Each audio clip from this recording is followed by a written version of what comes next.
بسم الله الرحمن الرحيم. الحمد لله رب العالمين، والصلاة والسلام على سيدنا محمد وعلى آله وأصحابه أجمعين. أيها السادة والسيدات، السلام عليكم ورحمة الله وبركاته. ونعود من جديد لنلتقي في هذه الرحلة الإيمانية العلمية، ونتأمل بعض المخلوقات التي سخرها الله تبارك وتعالى من حولنا.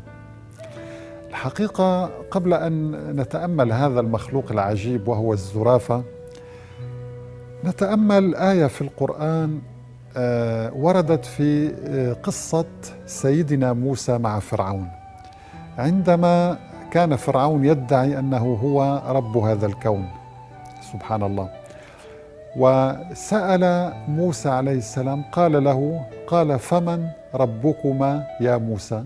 طبعا هو يوجه الخطاب لموسى وهارون عليهما السلام. ماذا قال سيدنا موسى؟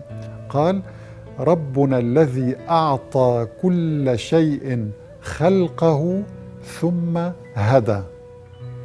انظروا، الله تبارك وتعالى أعطى كل هذه المخلوقات التصميم المناسب، الحياة المناسبة، الإمكانيات المناسبة، الذكاء المناسب، كل شيء جهزها به، ثم هداها لسبيلها وطريقها حتى يضمن لها أن تستمر وتعيش وتشكل وما من دابة في الأرض ولا طائر يطير بجناحيه إلا أمثالكم.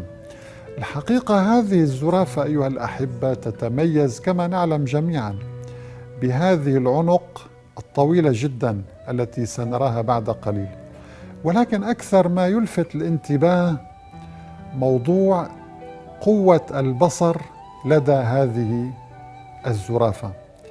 الحقيقة لديها أعين تساعدها بطريقة مذهلة على الرؤية تقريبا بكل الاتجاهات وبخاصة للأسفل.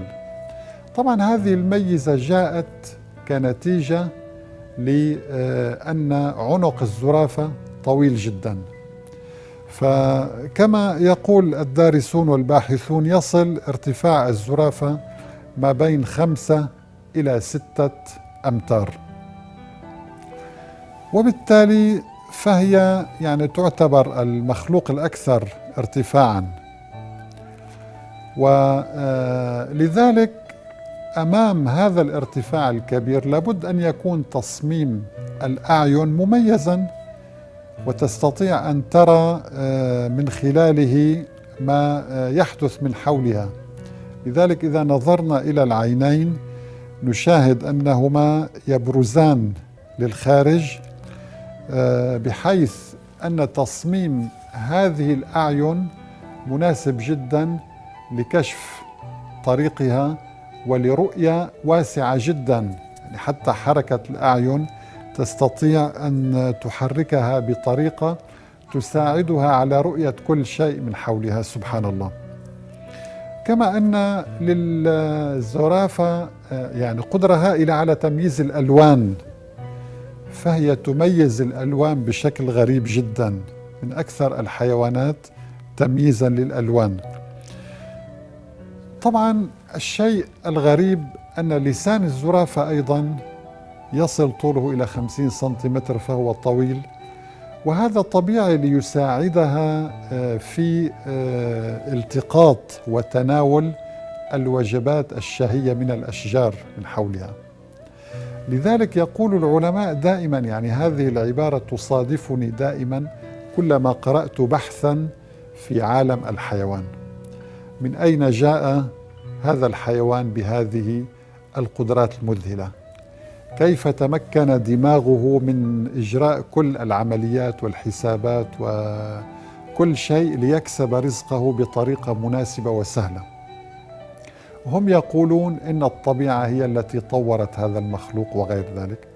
نحن نقول كما قال الله تبارك وتعالى على لسان سيدنا موسى: قال فمن ربكما يا موسى؟ قال ربنا الذي أعطى كل شيء خلقه ثم هدى. سبحان الله. لذلك نسأل الله تبارك وتعالى أن يهدينا أيضا إلى طريق الحق، وأن